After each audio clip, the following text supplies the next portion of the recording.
Le titre de mon message de cet après-midi, c'est « Ta réussite commence dans ton assiette ». Et oui, peut-être que tu ne le sais pas, mais tu vas le comprendre. Et on va comprendre que comment la nourriture peut nous élever ou elle peut aussi nous faire mourir. On va voir cela dans Genèse 1er, verset 29. Je vais lire pour vous. Et Dieu dit, « Voici, je vous donne toute herbe portant de la semence. Et qui est à la surface de toute la terre, et tout arbre ayant en lui du fruit d'arbre et portant de la semence.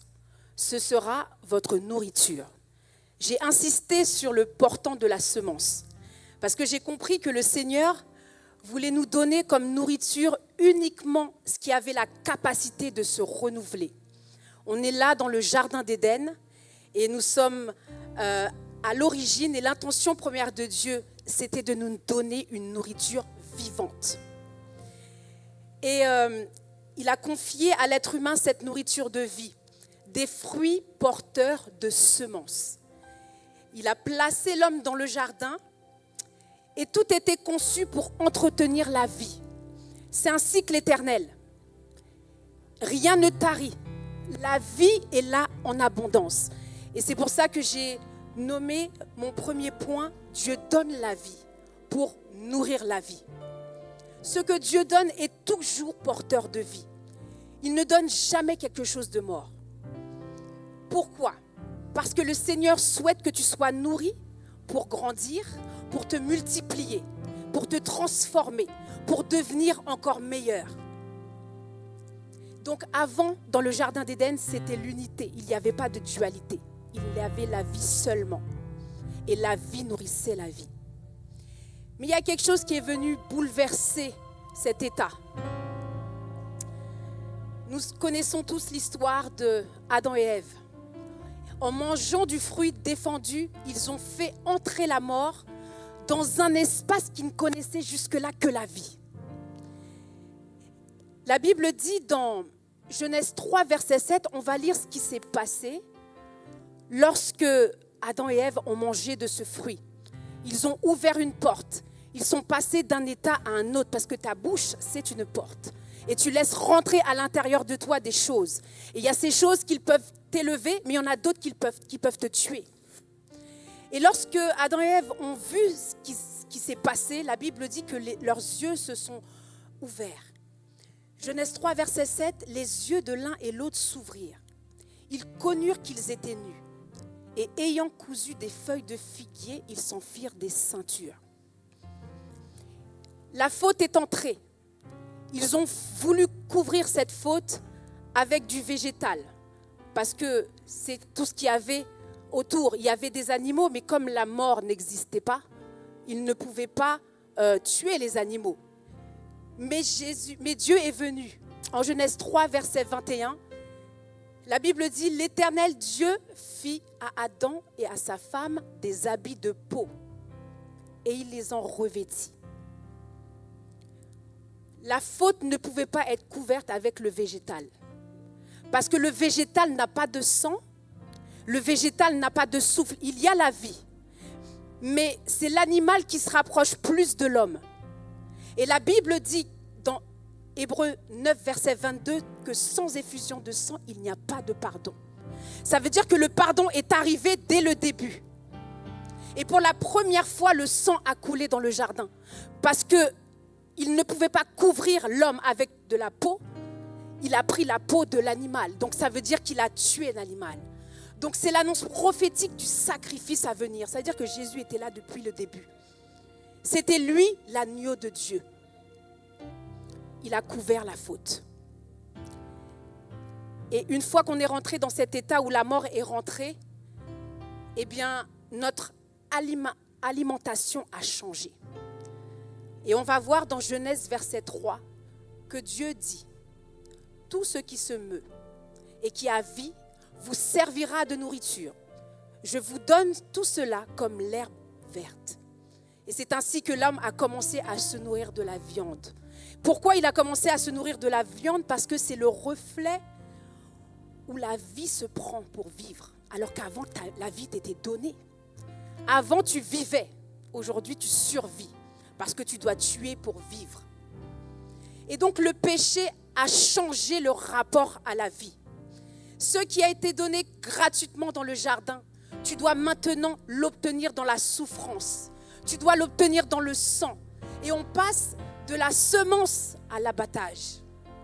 C'est dur, hein? Ça fait mal de revoir tout ça. Pourquoi? Parce que c'est le reflet d'un monde brisé. Lorsque tu manges la viande, c'est ce que le Seigneur te dit. Je te donnais la vie pour la vie, tu as fait rentrer la mort. Maintenant, tu dois tuer pour manger. Et j'ai compris une chose, c'est que oui, c'est le reflet d'un monde brisé. Mais dès le début, Jésus est venu pour restaurer ce monde qui était brisé. Parce qu'il a donné son corps. Et je te laisserai chercher l'histoire du peuple d'Israël. Je ne te donnerai pas le verset parce que j'ai décidé de ne pas te mâcher le travail. Tu dois chercher toi aussi. La Bible dit que lorsque le peuple d'Israël devait sortir d'Égypte, il devait manger l'agneau pascal. Et il est écrit qu'il devait tout manger. Il ne devait pas laisser même pas une miette, il fallait tout manger. Lorsque j'ai lu ce verset, j'ai dit, mais Seigneur, pourquoi ils doivent tout manger? Ils auraient pu manger un petit bout et puis ça représente... Non. Le Seigneur, il a dit, tu manges tout. C'est là que j'ai commencé à comprendre quelque chose. J'ai commencé à comprendre que dans la chair de l'agneau pascal, il y avait l'information de la vie. Si tu manges une partie de la chair, il y a une partie de vie que tu n'as pas mangée. Donc il faut tout manger. Et c'est ainsi que j'ai commencé à comprendre que manger, c'est assimiler de l'information. Je le sais parce que pour ceux qui sont dans ma génération, je l'ai appris dans « Il était une fois la vie ». Parce qu'il dit que quand on mange, on ne fait pas que absorber des calories. On absorbe aussi des messages pour notre corps, pour aider notre corps à se réparer, pour aider notre corps à grandir, pour aider notre corps aussi à changer dans le bon sens du terme. Et j'ai compris aussi que chaque aliment contient des molécules et dans l'aliment, il y a des vitamines, il y a des minéraux, il y a tout ce qu'il faut et ces molécules-là vont interagir avec tes cellules à toi. Donc ça veut dire quoi? Ça veut dire que manger, c'est s'informer. Ce que tu mets dans ton corps va envoyer des messages à tes cellules. Alors c'est très important de bien manger. Parce que manger, en réalité, c'est programmer ton corps. Si tu veux un bon programme, il faut avoir une très bonne alimentation. Et ça, je pense que l'ennemi l'a compris. Et je pense que Satan l'a bien compris. Pourquoi? Parce qu'aujourd'hui, il nous propose des aliments qui veulent nous détourner de la fonction première. Il veut nous divertir. Il veut changer. Divertir, ça vient de divertirer, qui veut dire se détourner, faire un détour, changer de direction. La direction, c'est que tu puisses avoir la vie et grandir. Mais lui, il a voulu arrêter ta croissance, alors il fait quoi? Il te divertit. Et c'est pour cela que je vais arriver dans mon point 2. Les amuse-bouches de ce monde t'éloignent du festin divin. Il y a un festin divin où le Seigneur va te donner une parole qui te nourrit, qui fait croître ton âme. Mais il y a une autre nourriture qui va te détourner et qui va t'éteindre. Vous savez, j'ai compris que l'ennemi nous sature d'informations. Parce qu'il a compris que la nourriture, c'est de l'information. Donc, qu'est-ce qu'il va faire? Il va te donner beaucoup d'informations pour te perdre. Et aujourd'hui, tu n'as même plus besoin d'assiette pour manger, tu n'as même plus besoin de t'asseoir pour manger, tu peux manger en marchant. Tu peux manger en faisant tout ce que tu veux parce que l'assiette, c'est devenu ton téléphone. Les informations se trouvent dans tous les réseaux, dans toutes les images qu'il envoie. Et ainsi, tu manges, on va dire, des amuse-bouches, des chips, des informations hyper croustillantes. Et puis, tu scrolles et tu manges. Tu scrolles et tu manges. Et le problème, c'est que quand tu scrolles et tu manges comme ça, ton âme est saturée d'informations vides. Et lorsque la nourriture vient pour nourrir ton âme, il n'y a plus de place puisque tu n'as plus faim. Il y a un homme de Dieu dans la Bible qui s'appelle Daniel, qui a compris tout cela depuis le début. Et on va lire dans Daniel 1er, verset 8. Daniel est arrivé à Babylone. Et ils ont voulu lui changer son identité en lui donnant le nom de Belchazzar. Ça veut dire qu'il était à Babylone, mais il a compris qu'il n'était pas de Babylone. Donc, on lui a changé son nom extérieur, mais intérieurement, il n'a pas laissé les choses rentrer en lui. La Bible dit que Daniel résolut de ne pas se souiller par les mets du roi et par le vin dont le roi buvait. Il pria le chef des eunuques de ne pas l'obliger à se souiller. Il a décidé de ne pas manger les mets du roi. Il y a aussi un autre verset dans Proverbes 23, versets 1 à 3. Je te laisse prendre des notes et tu pourras le lire aussi et le méditer parce que ça peut t'aider également. Qu'est-ce que ça veut dire ne pas manger les mets du roi? Lorsque tu refuses certains aliments, prophétiquement, tu refuses toute alliance spirituelle. Tu refuses toute alliance symbolique. Tu refuses la culture de Babylone. Et c'est une manière pour Daniel de se sanctifier, de se séparer, parce que lui, il était à part. Et prophétiquement, le Seigneur nous appelle à rester fidèles, à ne pas être reformaté. Toutes les informations que le diable t'envoie là, c'est pour te reformater. C'est pour détruire ton identité. Mais tu as une identité propre. Et le Seigneur veut que tu arrives à cette identité.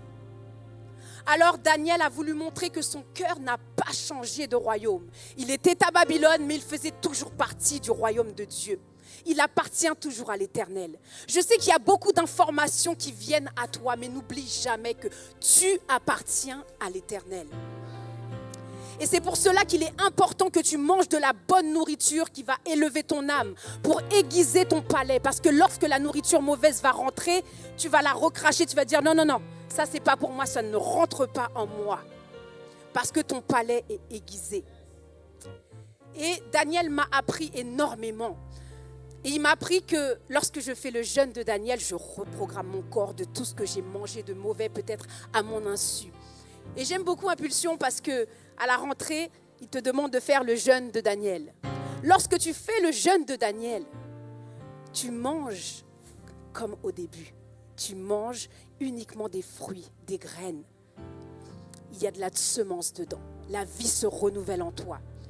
Tu sais, parfois tes projets ne fonctionnent pas. C'est parce que tu as mal nourri ton âme. De la même manière que physiquement, lorsque tu te nourris de choses qui t'alourdissent, eh bien, tu n'as plus envie de faire d'aller dans tes projets et d'alimenter tes projets. Comme dirait mon fils, oh, j'ai la flemme.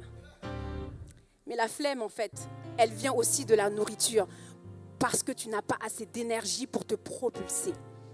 Mais grâce à Dieu, on est à impulsion. Alors, la nourriture de Dieu va nous donner cette impulsion. Et j'ai compris cela. J'ai compris que lorsque tu manges des fruits et légumes, en réalité, tu permets à tes canaux spirituels de se déboucher afin que la lumière puisse rentrer en toi. Ainsi, le flux divin qui rentre en toi va te donner une vision plus claire de ce que tu dois faire dans tes projets. Parce qu'effectivement, lorsque tu manges la viande, tu es obligé de tuer. Donc c'est pour cela qu'il est important de bien manger, que ce soit physiquement, que ce soit spirituellement. Pourquoi? Parce que les deux sont liés. Pourquoi je dis que les deux sont liés? Tout à l'heure, on a vu que la nourriture, c'était de l'information. L'information passe par le sang.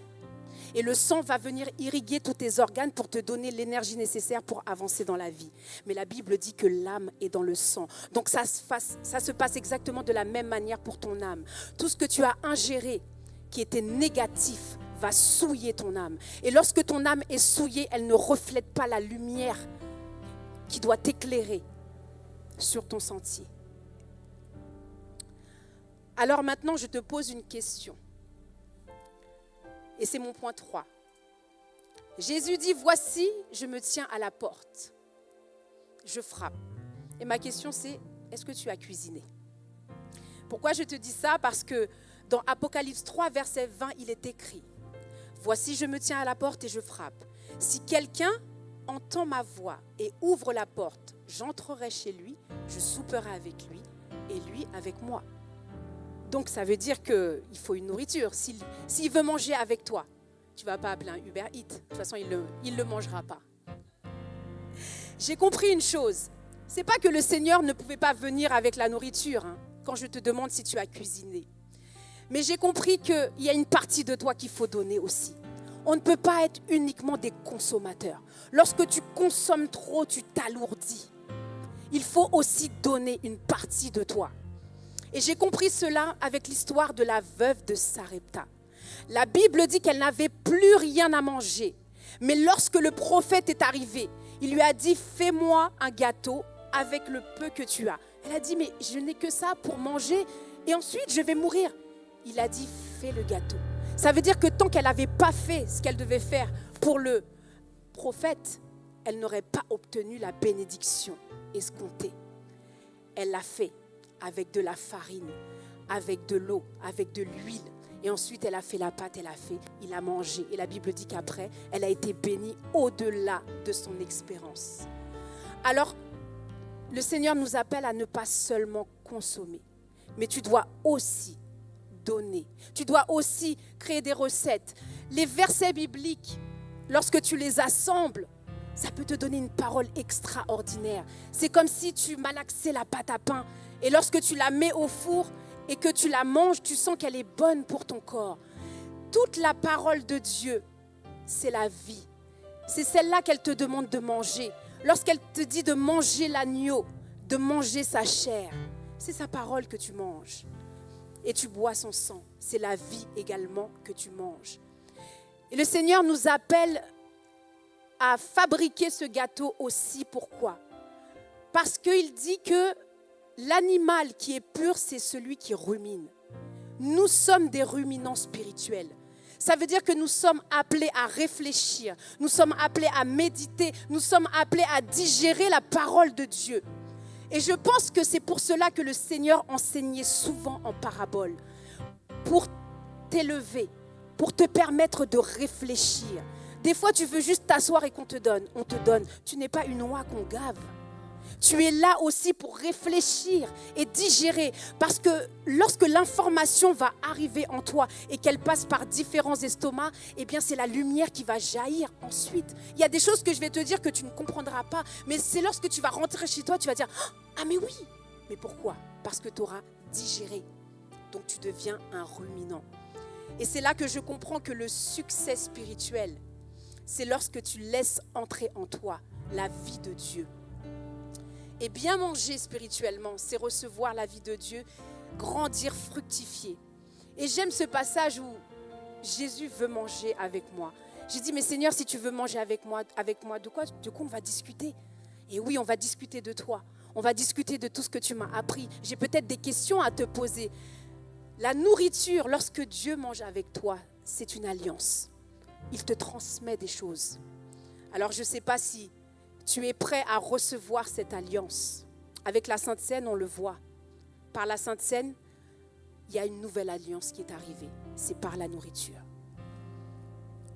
Alors, cet après-midi, je n'ai pas envie de faire un appel juste pour faire un appel. Mais j'ai une question à te poser. Est-ce que tu as laissé entrer Jésus à ta table? Est-ce que tu t'es nourri des amuse-bouches spirituels? Ou est-ce que tu as laissé des fruits ayant de la semence rentrer en toi pour produire encore du fruit? C'est la vie en abondance. Peut-être qu'aujourd'hui, tu as besoin d'un rééquilibrage alimentaire. J'ai demandé au groupe de louanges de bien vouloir venir. Parce que j'ai compris une chose, et c'est quelque chose qui m'attriste énormément. C'est que la vie en abondance, elle est là. Ce n'est pas la nourriture qui manque, mais c'est la faim. L'eau en abondance, elle est là. Ce n'est pas la soif qui manque. Ce n'est pas l'eau qui manque, mais c'est la soif. Où en es-tu avec ta faim pour le Seigneur? Où en es-tu avec ta soif pour le Seigneur? Et c'est ce qui va déterminer ta réussite ou ta perte. Le psaume 23 dit, « Tu dresses devant moi une table en face de mes adversaires. » Tu le répètes souvent, mais est-ce que tu as imaginé qu'est-ce que ça veut dire? Ça veut dire que le Seigneur place ta nourriture de bénédiction sur la table en face de tes adversaires. Donc il faut que tu comprennes que l'adversaire, il est en face de toi. Et qu'est-ce qu'il essaye de faire? Il essaye de changer cette nourriture. Il va te pousser une nourriture qui va te tuer. Protège ta nourriture. Même si tu es en face de l'adversaire, tu dois rester alerte. Ne laisse pas les divertissements t'éloigner de ce que le Seigneur veut te faire ingérer pour grandir. Il est temps qu'on se lève. Si le Seigneur nous inspire ce message, c'est parce qu'il veut s'asseoir à la table avec toi. Il veut manger avec toi. Mais qu'est-ce que tu as à lui proposer? Quelle partie de toi tu veux lui donner? De la même manière que tu te nourris mal et que tu sens que tu es affaibli, que tu sens que tu es fatigué, les maladies arrivent aussi parce qu'on ne se nourrit pas bien. Le corps ne reçoit pas les bonnes informations et du coup la croissance se stoppe. Mais au nom de Jésus, on a décidé de grandir, amen. Je ne sais pas pour toi, mais moi j'ai décidé de grandir avec le Seigneur. Parce que j'ai quand même expérimenté un moment de ma vie où je me suis mal nourrie. Je me nourrissais des choses qui n'étaient pas bonnes pour mon âme. Et je ne sais pas si vous connaissez cette histoire dans la Bible. Le titre c'est « La mort est dans le pot ». Vous chercherez également. Le Seigneur est arrivé avec la farine et il l'a envoyé sur moi pour me dire « Arrête de manger des choses qui ne me glorifient pas. Je t'envoie la farine. » J'ai reçu la farine en pleine face. C'est quoi la farine? La farine, c'est du blé. C'est ça, hein? Le blé, c'est qui? C'est la semence. C'est Jésus, puisque c'est avec le blé qu'on fait le pain. Jésus commence avec la lettre J. En hébreu, c'est Yeshua. Yeshua, c'est la lettre Yod. La lettre Yod, c'est la semence. Ça veut dire qu'en Jésus, il y a l'information de la vie éternelle. Si tu manges Jésus en entier, tu auras la vie éternelle. Il n'y aura plus de dualité. La mort disparaîtra. Parce que Jésus a fait quelque chose d'extraordinaire.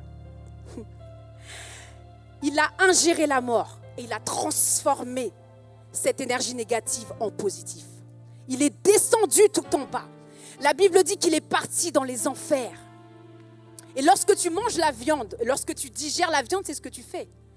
Tu manges un animal qui était mort, tu digères cet animal qui était mort et tu retournes cette énergie négative en positivité puisqu'elle te donne la vie et tu fonctionnes dans la vie. C'est ça que le Seigneur est en train de te dire. De la même manière que Jésus l'a fait, tu peux le faire aussi. Mais tu ne peux pas le faire seul. Tu peux le faire lorsque Jésus est entièrement en toi. Lorsque tu as laissé le Seigneur te remplir comme nourriture. Important de manger la farine. Et ce n'est pas anodin si la veuve de Sarepta devait faire de la farine avec de l'huile et de l'eau. Parce que l'huile, c'est l'onction. La farine, c'est la parole de Dieu. Et l'eau encore, c'est encore cette vie, cette parole de Dieu. Et lorsque tu mélanges le tout, tu as cette pâte. Pétris cette pâte. Rentre dans la parole de Dieu. Cherche le discernement. Parce que c'est avec le discernement que tu vas comprendre où est-ce que Dieu veut t'amener. Lorsque j'étais perdue dans ma vie, que j'ai dit, mais Seigneur, qu'est-ce que tu veux faire de moi? Il m'a dit, mange ma parole. Je te montrerai après parce que tu dois d'abord manger l'arbre de vie avant de manger l'arbre de la connaissance du bien et du mal. Nous aimons trop manger l'arbre de la connaissance. Mais si tu n'as pas la vie, tu vas faire comment avec la connaissance? Tu ne pourras pas la gérer. Et c'est la raison pour laquelle le Seigneur te dit, mange de l'arbre de vie. Et depuis que j'ai compris cela, je mange de l'arbre de vie et je te l'offre aujourd'hui pour que toi, tu ailles l'offrir à quelqu'un d'autre. Rentre dans la parole de Dieu afin que le Seigneur puisse t'éclairer, afin que tu puisses grandir spirituellement. Que le Seigneur te fortifie. Et je déclare maintenant que tout ce qui était mort en toi reprenne vie. Parce que tu as décidé de changer ton alimentation. Alors aujourd'hui, je te pose la question. Qu'est-ce que tu laisses entrer en toi? Est-ce que tu laisses entrer ce qui te fait grandir? Ou est-ce que tu laisses entrer ce qui t'éteint? Alors si ce message t'a donné faim, si ce message t'a donné soif, alors tu vas te lever. Tu vas te lever. Le Seigneur souhaite parler à des cœurs aujourd'hui. Le Seigneur suscite la soif en toi aujourd'hui. Le Seigneur suscite que tu puisses avoir faim aujourd'hui. Est-ce que tu veux manger Yeshua aujourd'hui? Est-ce que tu veux manger la semence qui détient toute l'information de la vie aujourd'hui? Ne laisse pas ton corps s'affaiblir par un manque de nutrition. Il y a des personnes qui se nourrissent que le dimanche. Le Seigneur te dit que la nourriture du dimanche seule ne pourra pas te faire grandir. Tu dois rentrer dans ta chambre, tu dois fermer ta porte et tu dois avoir une conversation avec le Seigneur. Alors que tu vas commencer à lui poser des questions sur des choses de la Bible que tu n'as pas compris, parce que tu es en train de réfléchir, parce que tu es en train de digérer, le Seigneur va te donner cette révélation. Tu vas ôter le voile et c'est ainsi que l'aliment que tu es en train de manger va libérer la lumière en toi. Et il y a des choses que tu ne comprenais pas avant que tu vas commencer à comprendre. Et maintenant que la lumière s'est allumée en toi, tu ne peux plus la laisser en toi seulement. Tu dois la diffuser et c'est ce que je suis en train de faire aujourd'hui. Toi aussi, tu as été mandaté pour diffuser la lumière de Dieu. Tu as été mandaté pour diffuser la vie dans ce monde où la mort est entrée. C'est à toi de restaurer tout cela. Mais si tu n'as pas la connaissance de la parole de Dieu, si le iode, si la semence n'est pas en toi, comment tu vas faire pour amener la lumière sur cette terre? Alors je te laisse avec ta conscience. À toi de voir. Est-ce que tu veux vivre ou est-ce que tu veux mourir? Est-ce que tu veux donner la vie ou est-ce que tu veux donner la mort? Attention à tout ce qui rentre en toi. Je ne dis pas que le divertissement est mauvais, mais ne reste pas dans le divertissement. Parce que le but, c'est de rentrer dans ce qui est important. Recentre-toi sur l'arbre de vie. C'est cet arbre-là que le Seigneur veut que tu manges pour grandir. Que le Seigneur te fasse grandir. Je veux voir l'Église Impulsion rentrer dans une dimension de la parole. Une dimension qui va éclairer des âmes. Une dimension qui va appeler une jeunesse qui a soif. Mes amis, la jeunesse a soif de la parole de Dieu. Alors, lorsque les jeunes vont venir te parler, qu'est-ce que tu vas leur donner? Tu vas leur dire, attends, dimanche, Pasteur Laurent va prêcher un message trop bien, viens, non. Peut-être qu'il va se perdre entre-temps. Tu dois être capable de lui parler tout de suite pour que la soif en lui commence. Et il viendra tout seul à l'église pour entretenir tout cela et manger la parole de Dieu. Que le Seigneur vous bénisse.